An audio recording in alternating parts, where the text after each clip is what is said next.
No. Can you not perceive what the Lord is doing?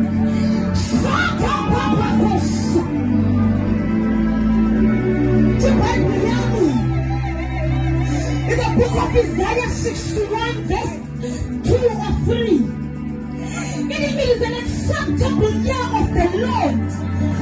It is an acceptable year of the Lord for us to proclaim His favor and for Him to bring His vengeance.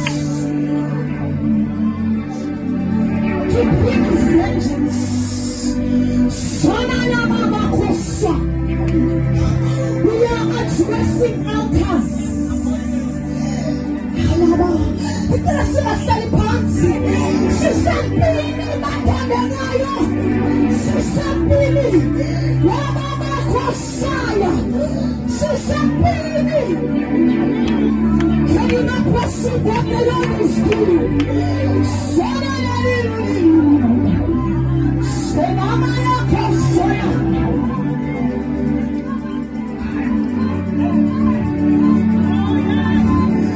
Can you pray?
Thank you.